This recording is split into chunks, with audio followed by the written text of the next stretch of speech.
What's up, everybody? It's your boy What's Grind. You're watching Suburban Nerd. This is the channel where I give my nerd views on today's nerd news. Well, sorry, I didn't do a video last week, or not last week, actually most of last week, but yesterday because I was working and a bunch of stuff. But today we got a lot of stuff to talk about. Gonna be talking about the weekend box office, of course. Gonna be talking about Hugh Jackman teasing maybe he's coming back as Wolverine, maybe. We've got Stephen and Mel teasing that maybe a Smallville crossover with the Arrowverse. Zack Snyder keeps talking about what could have been if he had stayed on Justice League. And then we got some trailer talk of, Artemis Fowl, and, Lion King. So, also the weekend box office. So, first we're going to be talking about the weekend box office. If you guys don't know, I'm going to just go run down from first place to fifth place, and maybe a little bit more. So, in first place, we got Wreck-It Ralph, or Ralph Breaks the Internet. It comes in at 56 million. 56 million, which is pretty good. But if you're going from the weekend, it's 56. But if you're going the whole 5 days, because we had the Thanksgiving and that, there was a little bit extra time because it came out actually on either Tuesday or Wednesday. It made actually $48 million worldwide, and that was in its 4 or 5 days.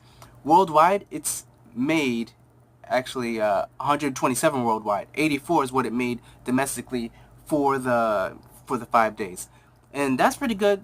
I'm still going to go see it. Wreck-It Ralph, the first one came out like years and years ago. Did great. This one actually did about 15% more. I believe the first one made about 50 or 49 million. So it made some decent money.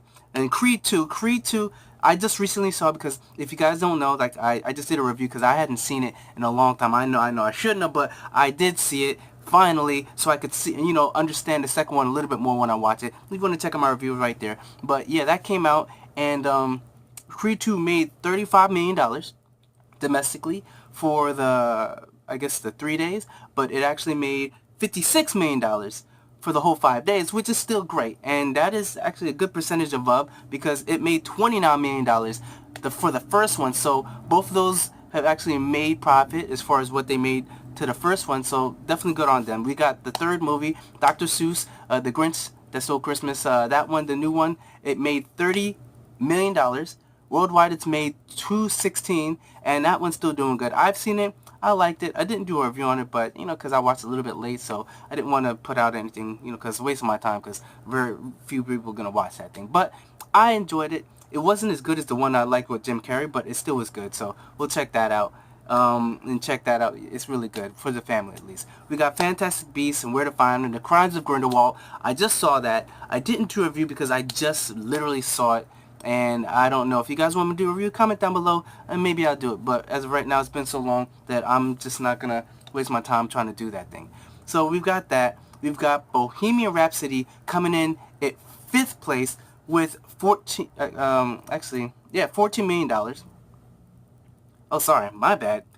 I jumped way past the Fantastic Beasts because I got distracted a little. So Fantastic Beasts, that made $29 million this past weekend. Worldwide, it's made $438 million worldwide, and that one is pretty good. I enjoyed the movie, and Johnny Depp was pretty good. Yo, he's very persuasive as far as Grindelwald. Grindelwald, he's like a Hitler. Like, the way Hitler got the whole country behind his crazy notions, that's what Grindelwald is. And I give props to Johnny Depp. He did a great job in it. Bohemian Rhapsody came in at 5th place, making $14 million, but it's been out for a couple of weeks. Worldwide, it's made $472 million on a budget of 52. On a budget of $52 million. So that movie's made profit. Freddie Mercury would definitely be proud if he was still around. And it brought a lot of people on to realizing how much of Queen fans they are, because I didn't realize how many of Queen's songs that I like that I didn't know was Queen, and I'm down for that. If you guys didn't check it out, it's still a great movie. And then, I know this ain't in the top 5, but I just had to mention it. Robin Hood, that came out, with Jamie Foxx, and that one was actually, just hold on for a second. And sorry, just something popped up real quick. But anyways, okay, Robin Hood with Jamie Foxx. And this movie, on a budget of $100 million, came out of the weekend with $9 million. Came out of the 5 days with 14. Worldwide, it's made 23. This movie is not gonna make any money. This is epic flop on a whole nother level. And this is the dude that was in Kingsman, the main character. I forget his name. I can't remember off the top of my head. But yeah, this dude, he's a good actor. But I think this movie just didn't catch people. And I'm still going to try to see it. I'm going to try because there's a lot of movies coming out. My pass only allows me 3 a week. And it's just like, you got to pick and choose because there's a lot of movies coming out soon with the Spider-Verse. And, you know, I don't know. I might see it, I might not. But regardless, it did not make money. And it's not looking good for them. And, oh, my God, just have to stop right there. It's done. So that's pretty much it. That was in 7th place. Coming in at $9 million or $14 million if you want to take it that way. But that's pretty much it. I'm going to go on to the next topic because that's just too hard to talk about. Alright, next we've got Hugh Jackman. Hugh Jackman, if you didn't know, the Today Show was all talking about like, oh man, we're going to be having Hugh Jackman on the Thursday show.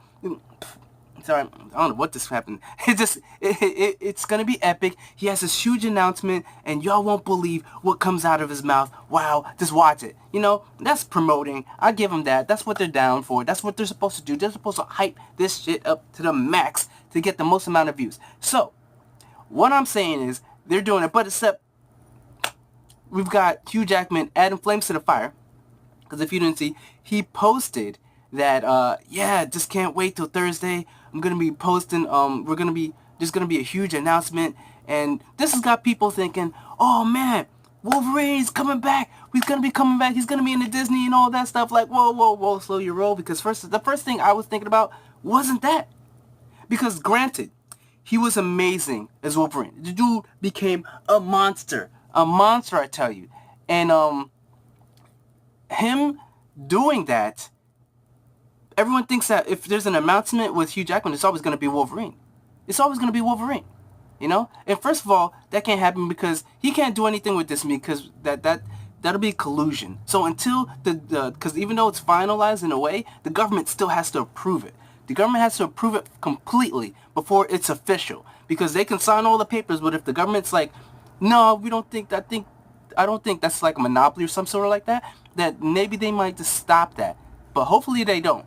Because, you know, everybody wants to see Fantastic Four be doing great, and only Marvel seems like they're going to be getting that down, because, you know, Fox hasn't gotten that down yet. But Fox is pretty good, because their X-Men is really good, and you got the Deadpool and the Logan, one of the best movies, and superhero movies of all time, like, you know, comic book movies, and it's great.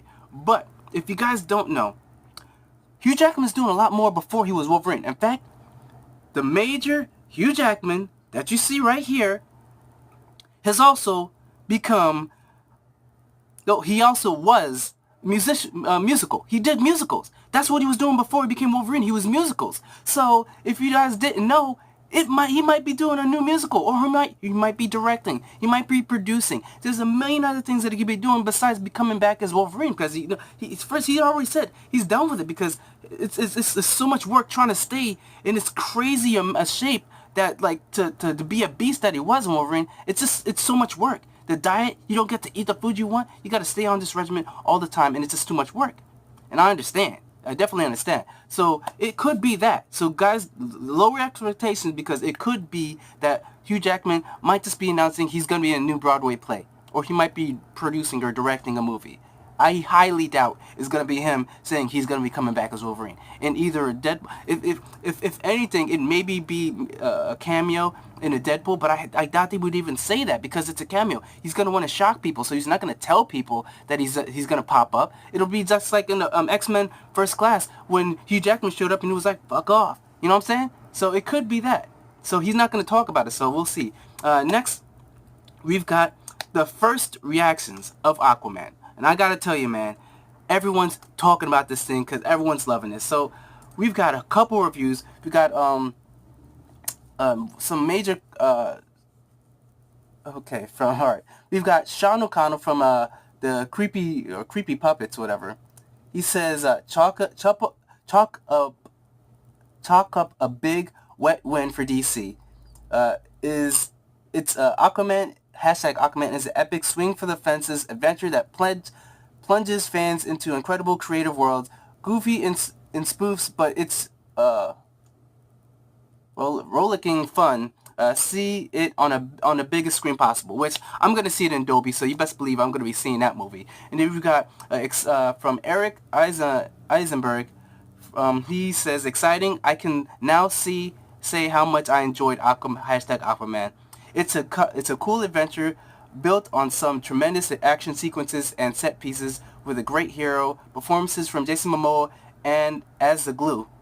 There's fun world building and it looks wonderful. A great step in the DCEU. I call it DCFU film universe, but whatever. We've also got some more. Aquaman is a big, fun, wild ride. It's unabashedly melodramatic and over the top with the largest, most ambitious sense of scale imaginable. Parts of it are kind of bad, but they are not the majority, and oddly still fits in with the cartoony tone. Second best DCU movie. Yeah! So this is a lot more positive, but pretty much it's all positive. So I can't believe it, but this movie, you know what? I'm not gonna say I can't believe it because from what I see in the trailers, I tell you what, if you watch this 5-minute trailer right there, and it will get you hyped because this movie, and there's another trailer that came out afterwards with some good epic music, and maybe you can at the end of the video you can check it out. But I want to see this movie bad. It looks good. It looks fun. And I think DCU and James Wan, he just knows how to make movies. He's been in the Fast and Furious, and he did one where when a guy died, he took over still and made a great movie. He's the Conjuring franchise. He's done so many. Everything he touches is pretty much good. So I have faith in James Wan, and Wan we trust, and I believe it's going to be a good movie. So I'm definitely down for that. Next, we've got Stephen Amell. This image popped up of him with Tom Welling and Michael Rosenbaum. If you don't know who that is, on the left, you've got Michael Rosenbaum, who played Lex Luthor in a Smallville series, and you've got Tom Welling on the right. And yeah, like this thing, but except it could be Stephen Amell just trolling because he has a whiskey company, and maybe he's doing a partnership because people are thinking that maybe this means that there's going to be a Smallville Elseworld crossover with this Arrowverse, which in a way I guess you could kind of do it maybe because it's all these other worlds and all these different things are crossing over, so maybe you could, but I highly doubt it. I think this is just him trolling, trying to get a lot of buzz, and him just maybe doing some sort of agreement because apparently he might be cool with these people because they all work with DC, and maybe they're going to be working with him with his liquor company, his whiskey company, which is doing very, very good as of right now. So I don't know, that might be it. But if you guys really want to see something, check out this, or check out this, or whichever one, where it's him talking about about the I went down and I went in. It's one of my West rants. So basically, I explained because I did research because I want to know why this movie why this end of the series was so bad, and it's all Tom Welling's fault, and it is there, and I lay it all out there. I even give facts and I put out notes, and I just check it out because you guys got to know why it came out so bad, because the fans like me and whoever else loved Smallville until they just started going off the rails, and then it ended horrible. Everyone hated the ending. I'm sorry, there's no one that I found that liked the ending. And then once I explained to them who maybe they didn't mind the ending, once I explained to them why it's so bad, they understand, they agree. So check that out. Definitely it'll open your eyes to some stuff. Next we've got Zack Snyder. He posted an image on Vero or something like that, his social media that he posts on, of this Darkseid, that he was a tablet that was going to show up at the end of the Justice League movie. Because if you guys don't know, Zack Snyder was going to be directing the Justice League movie, or he did direct the Justice League movie, then some tragedy happened in his family.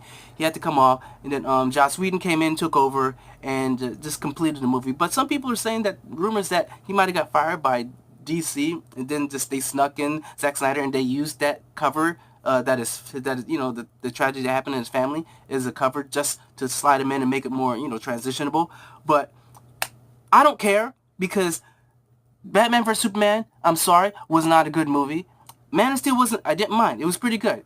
But you know what I'm saying? The Justice League, it was okay. Like with the way he was doing things, it was bound to not be that good. So I'm not gonna say that if he stayed on, it would have been good, because a lot of people saying that, oh, I want to see the Zack Snyder version, I want to see it finish it. Dog, it wouldn't have been good. Don't hype yourself up. It wouldn't have been what y'all think it is. You know what I'm saying? Even though he keeps posting these things, little here and there, that's what makes it seem like maybe it wasn't such a commendable reconciliation or them breaking apart, because him keep posting these things, teasing like, this is what could have been, guys. This is what it could have been. If he really had stayed on there or left of his own accord, I don't think he would have did that. But if they got him out, this is him sticking it to them like, yo, if y'all kept me on, it would have been fire, instead of everyone not liking it. But I really don't think so. Zack Snyder, just stay out of it, man. You keep posting these things, all these things. We don't need to see no more. It's done. It ain't never happened, so just stop.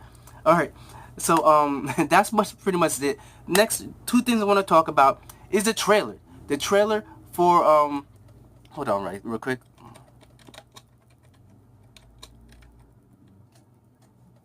So you've got Artemis Fowl. Artemis Fowl, if you guys didn't know, Artemis Fowl, it's a fantasy novel.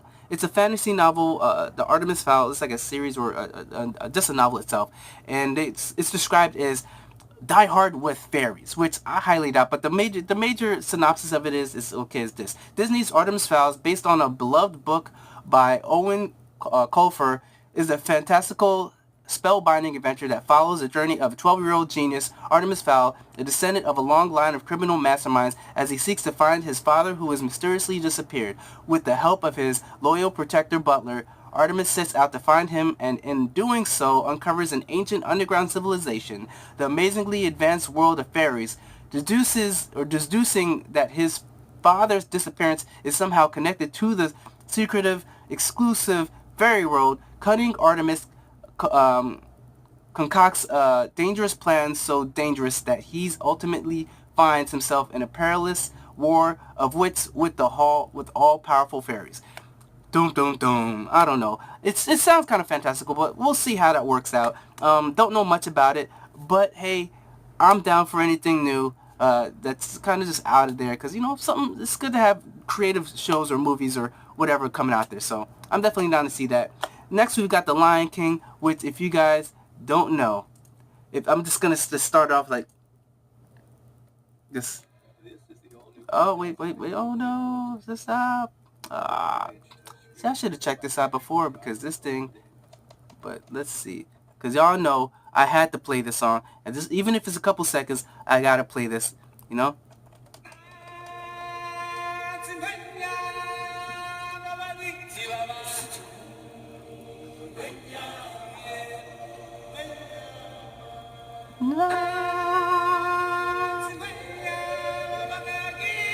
Oh, I'm sorry, dog. It's just so hot.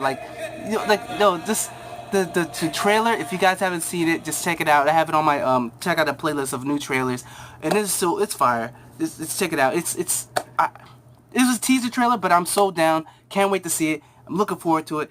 Hope you guys looking forward to when they show somebody getting lifted up. You see the pride, the Pride Rock. It's just you just can't.